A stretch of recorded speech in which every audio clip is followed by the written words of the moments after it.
নিয়ে এসেছি movie live, যেটা 2017-তে রিলিজ করেছিল। গল্পটা ভবিষ্যতের সেই বিজ্ঞানীদের যারা মঙ্গল গ্রহ থেকে ছিল এলিয়েনদের ব্যাপারে জানতে। এদের জাহাজটা মঙ্গলের কক্ষপথেই থাকতো, আর তাদের একটা ক্যাপসুল ছিল যার নাম ছিল পিলিগ্রিম 7। ওই ক্যাপসুলটাই তারা মঙ্গলে পাঠিয়েছিল। তার থেকে মোটামুটি 8 মাস পর পিলিগ্রিম সেই মাটি থেকে কিছু নমুনা সংগ্রহ করে, যার থেকে হয়তো এলিয়েন তৈরি হওয়ার সম্ভাবনা ছিল।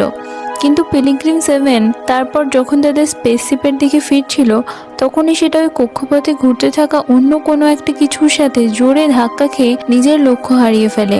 এবার তারা নিজেদের লক্ষ্যে পৌঁছাবার এত কাছে এসে গেছিল যে তারা এখান থেকে হার মানতে পারে না। তাই জন্য তাদের একজন অ্যাস্ট্রোনট যার নাম ছিল রোরি নিজে স্পেসে গেল, যাতে সে নিজে সেই ক্যাপসুলটাকে স্পেসশিপ অব্দি ফিরিয়ে আনতে পারে। পিলিগ্রিম 7 এর গতি খুবই বেশি ছিল, কিন্তু রোরি যা হোক করে সেটাকে নিজের জীবনের ঝুঁকি নিয়ে ধরে ফেলে আর ফেরত নিয়ে এসে তাদের আসল স্পেসশিপটার সাথে ডক করে দেয়। যার ফলে পুরো টিম খুব খুশি হয়ে গেছিল, কারণ তারা শেষমেশ মঙ্গল গ্রহে মাটির নমুনা পেয়ে গেছিল, যার মধ্যে সম্ভবত এলিয়েন লাইফ থাকবার সম্ভাবনা ছিল। এই মিশনটায় মোট 6 জন অ্যাস্ট্রোনট ছিল। ডক্টর ডেভিড মেডিকেল অফিসার ছিল, ডক্টর মিরান্ডা ছিল disease control and medical officer, doctor Roddy engineer, doctor Hugh ছিলেন এক্সোবায়োলজিস্ট, আর শেষ ছিল ক্যাটরিনা, যে মিশন কমান্ডার ছিল। এরপর রোরি আসবার পর পিলিগ্রিম 7 থেকে ওই মাটিটার কিছু নমুনা সংগ্রহ করলো। সেগুলোকে নিয়ে একটা আলাদা জায়গায় রাখা হলো। একটা আলাদা ঘর ছিল এবং সেই ঘরটায় একটা মেশিন ছিল যার মধ্যে এই স্যাম্পলগুলো রাখতে হতো। মানে ওই মাটিটাকে কোয়ারেন্টিনে রাখতে হতো, যাতে ওই মাটিটা বা এই মাটিটাই থাকা জীবাণুর কারণে জাহাজ বা সেই জাহাজের কোনো ব্যক্তির কোনো রকম কোনো সংক্রমণ না হয়। আর হিউ সেটার ওপর আরো তথ্য জানবার চেষ্টা করতে থাকে। তারপর সেই মাটিটার মধ্যে কেবলমাত্র একটা এককোষী প্রাণী দেখতে পেল। তার মানে কোনো না কোনোভাবে মঙ্গল গ্রহেতে জীবন সৃষ্টির সম্ভাবনা ছিল। ওখানে মানুষেরও গিয়ে থাকা সম্ভব ছিল। এর কারণে ওখানকার সবাই খুব খুশি হয়ে যায়। ওই কোষটার কোনো পরিবর্তন বা নড়াচড়া কিছু করতে পারে না, যেন ওটা মারা গেছে। তখনই হিউ ওই মেশিনটার মধ্যে অক্সিজেন কমিয়ে কার্বন ডাই অক্সাইড বাড়াতেই আশ্চর্যজনকভাবে ওই কোষটা নড়াচড়া করতে শুরু করলো। তখন এইসব তথ্য তারা পৃথিবীতে পাঠালো, আর পৃথিবীর নিউ ইয়র্ক শহরে লাইভ ব্রডকাস্ট করা হয়। আর সেখানেই একটা মেয়ের সাক্ষাৎকার নেয়। তখন সেই মেয়েটি ওই জীবটার একটা নাম দেয়, কেলভিন। এই জীবটা 10-12 দিন হয়ে গেছিল তাদের স্পেস স্টেশনে ল্যাবে এসেছিল। হিউ রোজ সেটার উপর স্টাডি করতো, আর দেখতে দেখতে সেটা সহজেই বুঝতে পারে যে আস্তে আস্তে ওই জীবটা বাড়তে শুরু করেছে। কিছুদিন আগে অবধি ওটা এক কোষই ছিল, কিন্তু এখন ওর মধ্যে অনেকগুলো কোষ গঠন হয়ে গেছিল। তার মানে এখন ওই জীবটার কাছে মাংসপেশি ছিল, নিউরো সিস্টেম ছিল, আর কিছু সময় পর হয়তো ওটা যোগাযোগও করতে পারতো। এরপর হিউ একদিন ওই মেশিনটায় হাত দিল যেখানে কেলভিনকে কোয়ারেন্টাইন করা হয়েছিল, আর কেলভিন তার হাতটা দেখে তার হাতের সাথে জড়িয়ে গেল। তার মানে কেলভিন দেখতে পাচ্ছিল সবকিছুই আর বুঝতেও পারছিল। সেটা দেখে হিউ খুব খুশি হয়ে যায়। এরপর কিছুদিন কেটে যায়, কেলভিন এভাবেই বড় হচ্ছিল। এরপর একদিন হঠাৎ করে ওই মেশিনটার এয়ার প্রেসার বেড়ে যায়, আর ওই মেশিন থেকে সাইরেন বাজতে শুরু করে দেয়। কেউ বুঝতে পারলো না এরকম দুর্ঘটনা কেন ঘটলো। সবাই এটাও ভয় করতে থাকলো যে এইসবের কারণে কেলভিন কি আচরণ করবে। যদিও কেলভিন বড় হচ্ছিল, কিন্তু তার শরীরের কোনো রকম উত্তেজনা বা নড়চড় ছিল না, যার কারণে ডক্টর হিউ চিন্তিত হয়ে পড়েছিল তাকে আবার বাঁচিয়ে তোলবার আশাতে। সে ভাবে যে তাকে একটা হালকা ইলেকট্রিক শক দেবে যাতে সে জেগে যায়। তারপর ওই কোয়ারেন্টাইন ঘরটাতে যায় আর একটা গ্লাভস হাতে পরে নিয়ে একটা রডের সাহায্যে কেলভিনকে একটা হালকা ঝটকা দিল। তখন সেটা জেগে গেল আর ডক্টর হিউ এর হাতে জড়িয়ে গেল। সে তারপর সবার আগে ওই ইলেকট্রিক রডটাকে ভেঙে দেয়, আর তারপর সে ডক্টর হিউ এর হাতটা আরো চেপে জড়িয়ে ধরতে থাকে। এটা দেখে বাকি সবাই দুশ্চিন্তা করতে থাকে। রোরি ভেতরে যাওয়ার চেষ্টা করে সাহায্য করার জন্য, কিন্তু মিরান্ডা তাকে বাধা দেয়, কারণ কেলভিন তখন খুব আনএক্সপেক্টেড বিহেভ করছিল, যার ক্ষতি অনেক বড় ধরনের হতে পারত। অন্যদিকে কেলভিন এত জোরে ডক্টর হিউয়ের হাতটা চেপে ধরে যে সে আস্তে আস্তে তার হাতের সব হাড় ভেঙে যায় আর সে অজ্ঞান হয়ে যায়। তারপর কেলভিন তার হাতটা ছেড়ে দেয়। কেলভিন ওই ইলেকট্রিক রডটা নিয়ে ওই গ্লাভসের ভেতর ঢুকিয়ে ওটা একটা গর্ত করলো, আর ওই গর্তটার সাহায্যে সে ওই কোয়ারেন্টাইন মেশিনটা থেকে বেরিয়ে যায়। এখানে হিউ পুরোপুরি ভাবে অজ্ঞান হয়ে গেছিল আর হাওয়াতে ভাসছিল। ও তাকে কিছু কিছু করলো না, কিন্তু ওখানে একটা পরীক্ষা করার জন্য ইঁদুর রাখা ছিল। দেখতে দেখতে ওই ইঁদুরটাকে কেলভিন জড়িয়ে ধরতে শুরু করে, আর কিছুক্ষণের মধ্যেই ওই ইঁদুরটা মারা যায়। আর কেলভিন ওই ইঁদুরটাকে খেয়ে ফেলে, আর তার সাথে সাথে কেলভিনের চেহারা বড় হয়ে যায়। এই সময় রোরি ভেতরে গিয়ে রুমে হিউকে রুমের বাইরে আনলো, কিন্তু তখনই কেলভিন ধীরে ধীরে এসে রোরির পা জড়িয়ে ধরে। এটা দেখে বাকি অ্যাস্ট্রোনটরা না চাইতেও ওই ঘরের দরজাটা বাইরে থেকে বন্ধ করে দিল, যাতে জীবাণু বাইরে না আসতে পারে। বাইরে থেকে মিরান্ডা রোরিকে একটা অক্সিজেন মোমবাতি জ্বালাতে বলে, কারণ কেলভিন বেশি অক্সিজেন সহ্য করতে পারতো না, আর বাধ্য হয়ে তাকে রোরির পা ছেড়ে দিতে হবে। ডক্টর রোরি তেমনই করলো, আর কেলভিন অক্সিজেন সহ্য করতে না পেরে তখন তার পা ছেড়ে দিল। তারপর রোরি কেলভিনকে আগুনের বন্দুক দিয়ে জ্বালিয়ে দেওয়ার চেষ্টা করলো, কিন্তু কেলভিন তখন অন্য কোথাও গিয়ে লুকিয়ে পড়লো। রোরি সুযোগ দেখে কেলভিনকে আক্রমণ করলো, আর ওর মুখের ভেতরে চলে গেল কেলভিন, আর তাদের একজন অ্যাস্ট্রোনট কেলভিনের শিকার হয়ে গেল। কেলভিন রোরির শরীরের ভেতরেই ছিল।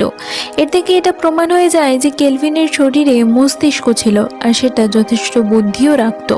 কারণ যেভাবে সে আগুন থেকে বাঁচলো আর যেভাবে ওই মেশিন থেকে বেরোলো, তার থেকে এটা প্রমাণ হতে বাকি থাকে না যে কেলভিন দেখতে এবং শুনতে পায়। আর এটা দেখে বাকি সব অ্যাস্ট্রোনটরা খুবই ভয় পেয়ে যায়।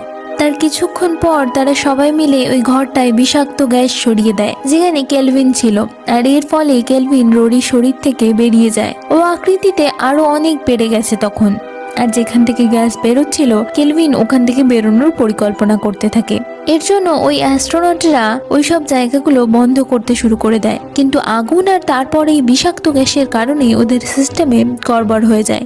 সিস্টেম কাজ করা বন্ধ করে দেয়, তাই তারা নিজেরা ওই গর্তগুলো বন্ধ করতে যায়। এক এক করে সব গর্ত বন্ধ করতে থাকে, কিন্তু দেরি হয়ে যায়, আর শেষ গর্তটা দিয়ে কেলভিন বাইরে বেরিয়ে পড়ে। আবার সবাই প্রচন্ড ভয় পেয়ে যায়, কারণ তারা জানতে পারেনি কেলভিন কোথায় ছিল। তখন তারা পৃথিবীতে যোগাযোগ করতে চেষ্টা করে, যাতে তারা কেলভিন আর তাদের এই পরিস্থিতির সমস্ত তথ্য দিতে পারে। এইসব কথা বলছিল তারা, আর ঠিক তখনই তাদের যোগাযোগ বিচ্ছিন্ন হয়ে যায়, কারণ তাদের ট্রান্সমিশন খারাপ হয়ে গেছিল। আর সেটা ঠিক করতে এবার কমান্ডার ক্যাটরিনা প্রস্তুত হয়ে গেল। সে তৈরি হয়ে বাইরে আসলো ট্রান্সমিশন পদ্ধতিটার কাছে। সেটা অনেক গরম হয়ে গেছিল। তখন তার মনে হলো হয়তো কেলভিন ট্রান্সমিশনের কুলারটাকে নিজের খাবার মনে করে খেয়ে ফেলেছে। সে তখনই কুলারটা পাল্টাবার জন্য কুলারের ঢাকনাটা খুলতেই কেলভিন বেরিয়ে আসলো, আর ক্যাটরিনার স্পেস স্যুটটাকে জড়িয়ে ধরলো। কিন্তু সুযোগ দেখে ক্যাটরিনা ওই ঢাকনাটা বন্ধ করে দিল, যাতে সে ওই জাহাজটায় আর ফিরে যেতে না পারে। কেলভিন দেখতে দেখতে আষ্টে পৃষ্ঠে জড়িয়ে ফেললো তাকে, কারণ তার স্পেস স্যুটের ভেতর তাকে যেতে হতো। কিন্তু অ্যাস্ট্রোনটের স্যুট খুবই শক্ত হয়, তাই কেলভিন চাইলেও ওই শুটের ভেতর প্রবেশ করতে পারলো না। কিন্তু শুটটা প্রচন্ড জোরেও চেপে ধরেছিল, আর তার কারণে শুটের কুলেন্টের যে পাইপটা ছিল সেটা ভেঙে যায়, আর দেখতে দেখতে ওই শুটে জল ভরতে শুরু হয়ে যায়। তখন ডেভিড বলল, তুমি যে কোনো ভাবে এয়ারলক অব্দি আসো, তোমাকে যেভাবেই হোক জাহাজের ভেতর নিয়ে এসে কেলভিনকে মেরে ফেলবো। অনেক কষ্টে ক্যাটরিনা কেলভিনকে পেয়েছিল, তাই ক্যাটরিনাও এয়ারলকের দিকে এগোলো, আর ওর হেলমেটে জল ভরে গেছিল, আর সে চোখে দেখতে পাচ্ছিল না। এয়ারলক অব্দি পৌঁছতে ওই দরজাটা দুদিক দিয়ে খোলা জরুরি ছিল। ভেতরে ডেভিড ছিল আর বাইরে ক্যাটরিনা। ডেভিড ভেতর থেকে দরজা খুলতে থাকে আর ক্যাটরিনাকে ইশারা করতে থাকে, কিন্তু ক্যাটরিনা খোলার বদলে দরজাটা বন্ধ করতে থাকে, কারণ ও জানতো কেলভিন এখনো ওর শরীরে জড়িয়ে রয়েছে, আর যদি সেটা ভেতরে প্রবেশ করে তাহলে সবাইকে মেরে ফেলবে। তাই জন্য সে দরজাটা লক করে দিয়ে নিজেকে দূরে ঠেলে দেয়, যাতে সে বিশ্বের গভীর বুকে হারিয়ে যায়, আর ওর সাথে সাথে কেলভিনও যাতে ওই জাহাজ থেকে দূরে চলে যায়। এবার কেলভিনও অনেক চালাক ছিল, তাই সে যেই ওই জাহাজ থেকে দূরে যেতে দেখলো তখনই ওই স্পেসশিপটার উপর ঝাঁপ দিয়ে দিল। এবার তার কাছে একটাই উপায় ছিল যা দিয়ে সে ওই জাহাজের ভেতর প্রবেশ করতে পারত, আর সেটা ছিল জাহাজের থ্রাস্টার, তার মানে সেই জায়গা যেখান দিয়ে জাহাজের হিট বের হতো। এবার অ্যাস্ট্রোনটরা এটা সিদ্ধান্ত নিল যে কেলভিন কখনো না কখনো কোনো একটা থ্রাস্টারে প্রবেশ করবে, আর তখনই তারা ইঞ্জিন চালু করে দেবে, ওটাকে ইগনাইট করবে, যার আগুন আর গরমের ফলে কেলভিন মারা যাবে। তারা এই চেষ্টা বহুবার করে, কিন্তু কেলভিন প্রত্যেকবার বেঁচে যায়। এর ফলে এদের নিজেদের ক্ষতি হয়ে যায়, তার কারণ তাদের নিজেদের জাহাজের ফুয়েল কমে গেছিল। আর দ্বিতীয় ভয় এটা ছিল যে ওদের জাহাজ এখন পৃথিবীর কক্ষপথে প্রবেশ করে গেছিল। যদি ওরা কেলভিনের এখনই কোনো না কোনো ব্যবস্থা না করে তাহলে সে পৃথিবীতে প্রবেশ করে যাবে। আর কেলভিনকে যদি লক্ষ্য করা যায় তাহলে সে প্রত্যেক মুহূর্তে নিজের পরিবর্তন ঘটাচ্ছে, যে নিজেকে আগুন থেকে বারবার বাঁচাতে পারছে, সে হয়তো পৃথিবীর অক্সিজেনেও বেঁচে থাকতে পারবে। আর ওখানে তার জন্য অঢেল খাবার ছিল। মানুষ রূপের প্রাণী আর এই জন্তুর আক্রমণ শুরু হলে পৃথিবীর সমস্ত মানুষ মারা যেতে পারে। তারা প্রথমে তাদের জাহাজটাকে ঠিক করলো, কিন্তু তারা আর থ্রাস্টার চালু করতে পারলো না ফুয়েলের অভাবে। আর এটাই সুযোগ দেখে কেলভিন জাহাজের ভেতরে প্রবেশ করে গেল। এবার এই বেঁচে থাকা 4 জন মিলে সিদ্ধান্ত নিল তারা নিজেদের একটা ছোট্ট কেবিনে বন্ধ করে দেবে, আর জাহাজে যতটা অক্সিজেন ছিল সেটা বের করার চেষ্টা করে। কারণ ডক্টর হিউ জানতো এই কঠিন পরিবেশে কেলভিন নিজের পরিবর্তন ঘটিয়ে নিজেকে বাঁচাবার চেষ্টা করবে। এর মানে শুরুর দিকের দিনের মতন যখন রেয়ার প্রেশারের পরিবর্তন হয়েছিল তখনও নিজের পরিবর্তন ঘটাচ্ছিল, নিঃশ্বাস ছিল, নড়ছিল না। কিন্তু জাহাজের অক্সিজেনের মাত্রা পরিবর্তন করতে তাদের 4 ঘন্টা লেগে গেল। এরই মধ্যে ডক্টর হিউ এর শরীর খারাপ করলো, তার হার্ট অ্যাটাক হলো। তখন ডেভিড তাকে ইলেকট্রিক শক দিল। তখন মিরান্ডার মনে হলো ডক্টর হিউ এর পায়ের কাছে কিছু একটা নড়ছে। সে যখন দেখতে গেল তখন সে দেখলো সেটা আর কিছু না বরং কেলভিনই ছিল। সে তার পা আর পুরো শরীরটাকে খাচ্ছিল। এই দেখে বাকি 3 জন নিজেদের প্রাণ বাঁচাতে অন্য একটা ডকে চলে গেল। এই দেখে কেলভিন তাদের পিছু নিল, কিন্তু যতক্ষণে এসে পৌঁছালো ততক্ষণে ডেভিড আর মিরান্ডা অন্য কেবিনে পৌঁছে সেটার দরজা বন্ধ করে দেয়। বাইরে শুধু বেঁচ ছিল। ও একটা ঘুমানোর ক্যাপসুলের ভেতর চলে যায়। ওই ক্যাপসুলটা কেলভিন ভাঙবার অনেক চেষ্টা করলো কিন্তু পারলো না। এখানে আমরা কেলভিনের পুরো পরিবর্তনের চেহারাটা দেখতে পাই। একটা গোটা মানুষ মানে ডক্টর হিউকে খেয়ে ফেলবার পর তাকে একটা পুরো ভয়ানক এলিয়েনের মতন দেখাচ্ছিল। এবার এখানে ডেভিড আর মিরান্ডা ছিল। ওরা এখন কেলভিন কোথায় সেটা নির্ধারণ করতে পারত, কারণ সে ডক্টর হিউ এর শরীরটা পুরোটা খেয়ে নিয়েছিল। এর কারণে ওই ট্রান্সমিশন চিপটাও সে খেয়ে ফেলেছিল, যা দিয়ে এই অ্যাস্ট্রোনটরা নিজেদের ট্র্যাক করত। ডেভিড আর রেবেকা মিলে একটা প্ল্যান করলো কেলভিনকে জালে জড়ানোর জন্য। তারা ডক্টর হিউ এর শরীরটা একটা জায়গাতে বেঁধে দিল আর নিজেরা অন্য একটা জায়গায় গিয়ে লুকিয়ে পড়লো। কেলভিন আবার যেই ডক্টর হিউ এর শরীরটা খেতে আসলো তখনই তারা ওই কেবিনের দরজাটা বাইরে থেকে বন্ধ করে দিল। কেলভিন ওই ঘরে বন্দী হয়ে গেল। এবার তারা ওই ঘরের অক্সিজেন বের করা শুরু করলো। অক্সিজেনের মাত্রা যত কমতে থাকলো কেলভিনের স্বভাবে তত পরিবর্তন ঘটতে থাকলো। অক্সিজেন পুরো কমে গেলে কেলভিন ইনঅ্যাক্টিভ অথবা হাইপারনেশন স্টেজে পৌঁছে যাবে। তখন মিরান্ডা আর ডেভিড লক্ষ্য করলো ওদের দিকে আরো একটা উড়োজাহাজ আসছিল। তখনই কেট বুঝতে পারলো যখন ও পৃথিবীতে নিজের দলের লোকেদের সাথে কথা বলছিল তখন বিচ্ছেদ ঘটবার আগে তারা সব ঘটনাটা জেনে গেছিল। আর তারা এটা বুঝে গেল ওই জাহাজটা তাদের বাঁচাতে নয় বরং আরো গভীর মহাকাশে তাদের ঠেলে দিতে আসছে, যাতে কেলভিনের মতো যন্ত্র পৃথিবীতে না পৌঁছাতে পারে। এই পরিকল্পনা আর কেউ না বরং মিরান্ডাই তৈরি করেছিল, যেটাই সব অ্যাস্ট্রোনটরা রাজিও হয়েছিল। তখনই আমরা শকে দেখি সেভাবে হয়তো সাহায্য এসে গেছে। এর কারণেই সে নিজের স্লিপিং ক্যাপসুল থেকে বেরিয়ে আসে আর ও সেই কেবিনের দরজা খোলে যেটাতে কেলভিন ছিল। কেলভিন তাকে আক্রমণ করে। মিরান্ডা আর ডেভিড তাকে বাঁচানোর অনেক চেষ্টা করে কিন্তু বাঁচাতে পারে না।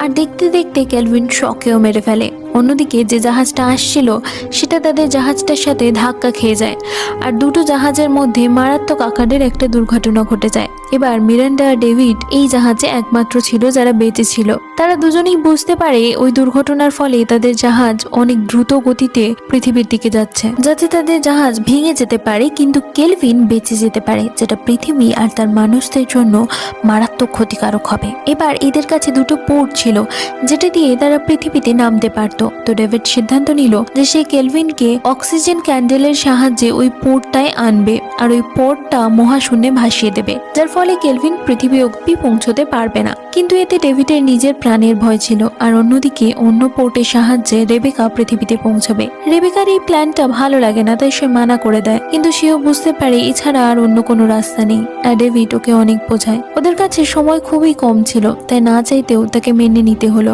এরপর ডেভিড অক্সিজেনের আলোর সাহায্যে কেলভিনকে নিজের দিকে আকর্ষিত করবার চেষ্টা করে। জাহাজটার অন্য দিকগুলোতেও অক্সিজেনের মাত্রা কমে গেছিল।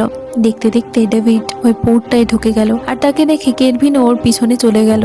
আর ডেভিড নিজের পোর্টটা মহাকাশের দিকে ছেড়ে দিল যাতে সে কেলভিনের সাথে মহাকাশে হারিয়ে যায়। অন্যদিকে মিরান্ডাও নিজের পোর্টটা জাহাজ থেকে আলাদা করে ফেলে। ওই সময় তাদের দলের একটা মেসেজ ও রেকর্ড করলো যে মঙ্গল গ্রহতে জীবন আছে কিন্তু ওখানকার জীব এখানকার থেকে অনেক বেশি ভয়ানক। আর এরকমই একটা প্রাণী আমাদের 4 জনকে মেরে ফেলেছে, কিন্তু আমরা সেই প্রাণীটাকে মারতে পারিনি। ওই প্রাণী যাতে পৃথিবীতে না পৌঁছাতে পারে তার জন্য ডেভিড নিজের প্রাণ বিসর্জন দিয়েছে আর তাকে পোর্টে নিয়ে সে বিশ্ব ব্রহ্মাণ্ডতে মিলিয়ে যাচ্ছে যাতে কোনো মতে সে পৃথিবীতে ফিরতে না পারে। কিন্তু তাও ভুল করে যদি কেলভিন নামের কোনো এলিয়েন বা জন্তু পৃথিবীতে পৌঁছে যায় তো প্লিজ তাকে শেষ করে দিও, না হলে পুরো মানুষ জাতিকে সে ধ্বংস করে দেবে। যখন এই দুটো পোর্টই পৃথিবী থেকে দূরে যাচ্ছিল তখনই স্পেসশিপের কাছে যে অ্যাক্সিডেন্টটা হয়েছিল ওই জাহাজটার একটা টুকরো এদের দুজনের পোর্টে এসে ধাক্কা মারলো, আর তাতে একটা পোর্ট পৃথিবীর দিকে যেতে শুরু করে আর অন্য পোর্টটা বিশ্ব ব্রহ্মাণ্ডতে হারিয়ে যেতে লাগলো। একটা পোর্ট দেখতে দেখতে পৃথিবীতে পৌঁছে গেল আর সমুদ্রে পড়লো। তখনই কিছু মাঝি আসে, তাদের দিকে নৌকা নিয়ে আসে, আর তখনই আমরা দেখি ওই পোর্টে মিরান্ডা নয় বরং ডেভিড ছিল। স্পেসশিপে ভাঙা টুকরোটা তাদের পোর্টে লাগবার কারণে এই দুজনের পোর্টের দিক পাল্টে যায়। ডক্টর মিরান্ডা পৃথিবীতে নামবার কথা ছিল, সে এখন গভীর বিশ্ব ব্রহ্মাণ্ডে আকর্ষিত হয়ে চলেছে। অন্যদিকে ডেভিডের কেলভিনের সাথে গভীর বিশ্ব ব্রহ্মাণ্ডে প্রবেশ করার কথা ছিল, কিন্তু সে পৃথিবীতে পৌঁছে গেল। এখানে ডেভিড এখনো বেঁচে ছিল আর কেলভিন তাকে জড়িয়ে ধরেছিল। যখন সে দেখে মাঝিরা পোর্টের দরজা খুলছে তখন সে হাত দিয়ে ইশারা করে দরজা না খুলতে, কিন্তু এই মাঝিরা ডেভিডের কথা বুঝতে পারে না আর তারা দরজা খুলে দেয়।